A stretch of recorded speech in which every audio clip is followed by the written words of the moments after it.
Programme bien chargé pour ce marathon 2011.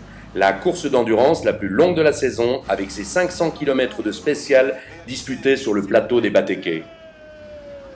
Ici, vous voyez Jean-Marc Vedeka et Farouk au départ sur le podium du Grand Hôtel.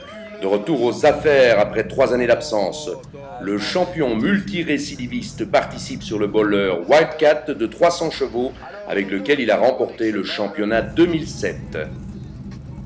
Autre retour, celui de l'équipage Ferreira-Tsekouras sur le pick-up Nissan Turbo Diesel qui avait fait l'impasse sur les 2 courses précédentes. Enfin, grosse pression sur le team Bandeco Cagneti-Leleu. Ils peuvent être sacrés champions du Congo ce week-end, à condition de terminer la course en bonne position. On commence avec les motos. L'organisateur avait prévu une compétition réservée aux motos et aux quads sur le site de Bombolumene. Après 2 tours le samedi et 2 le dimanche, c'est Frank Verhoefstraat qui s'impose aisément devant Thomas Minesi et Gaëtan Van Aert. 4e, Marco Toft. 5e, David Munchi. 6e, Philippe Kerrock. 7e, Corentin Merlet. 8e, Freddy Simons. Et 9e, Jérémy Deletaille. En quad, le premier, c'est Antonio Febras devant Axel Bergiers. Revenons maintenant sur la course des voitures. Vedeka et Farouk se sont présentés au départ sans avoir effectué la moindre reconnaissance préalable. Sanction immédiate, ils perdent leur chemin dans la première spéciale. Par la suite, Jean-Marc effectue une performance inouïe dans la spéciale Mongata Kinzono, avec un temps qui laisse les adversaires pantois. Mais le bowler fait face à des problèmes électriques et Vedeka abandonne le samedi soir. L'équipage Delos Dominique Gilson commence par bien se perdre dans la première spéciale. Et après, il tombe en panne de 4x4 entre Bancana et Bombo. Delos réalise néanmoins le meilleur temps dans la dernière spéciale du samedi. Comme la plupart des belles histoires, ça ne dure qu'une nuit. Le dimanche matin, la voiture s'embrase violemment suite à une fuite d'essence. Les membres de l'équipage sont sains et saufs, mais le Nissan Patrol T3 est bien cramé.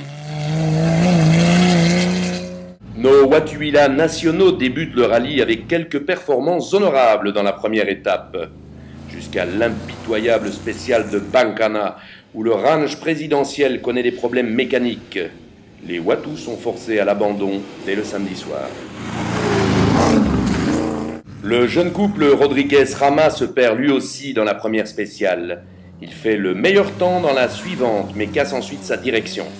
Gros travaux durant la nuit, et puis, miracle, Marco se met à taper des scores et réalise même le scratch dans les 2 dernières spéciales du rallye. Il termine classé 6e au général. Ça y est, je suis content maintenant. Rien ne peut altérer la bonne humeur du doyen de l'écurie, j'ai cité Georges Stinis. Et pourtant, il connaît comme d'habitude une pléthore de problèmes techniques durant tout le week-end. Transmission, radiateur, électronique et j'en passe. Bien sûr, Stinis accumule pénalité sur pénalité mais poursuit sa course avec ténacité. À l'arrivée à Ganda, une belle récompense l'attend, la 5e place au classement général. Tout content Charles-Henri du retour des pluies sur la savane car, tel le phacochère, il adore rouler dans la boue. Quelques soucis récurrents de prise d'air, puis une perte totale des freins retardent le tandem Dres de Mareuil durant tout le week-end. A noter, un joli scratch le dimanche matin dans la spéciale de Bombo. À l'arrivée, ils sont 4e au général. L'équipage Cagneti-Leleu a tout à perdre dans cette course, lui qui caracole en tête du championnat. Ils vont donc y aller sagement, comme l'indique leur chrono. Toujours cette spéciale de Bancana, Pierre casse ses amortisseurs et s'enlise malencontreusement dans le sable. Tout à coup, l'herbe sèche s'enflamme. Au contact de l'échappement, c'est un début d'incendie rapidement neutralisé. 1 heure de perdu, dégringolade au classement. Objectif néanmoins atteint, la paire Cagneti-Leleu termine en 3e position et garde la tête du championnat avec une confortable avance.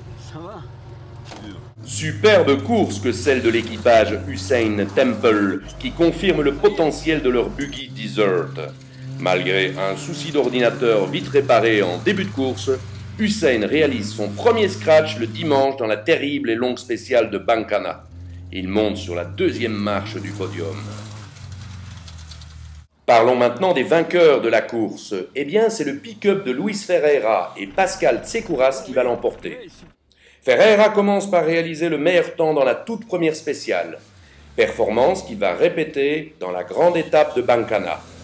Confronté à des problèmes de surchauffe, il roule en deçà de ses possibilités et gère son avance. Jusqu'à l'arrivée à Ganda, où il savoure enfin sa première victoire en épreuve d'endurance. Au championnat, Pierre Canetti a maintenant 66 points d'avance sur Ferreira, qui peut toujours être sacré s'il gagne la prochaine épreuve et que le Carolo n'y marque aucun point. Rien n'est donc encore joué en cette saison 2011.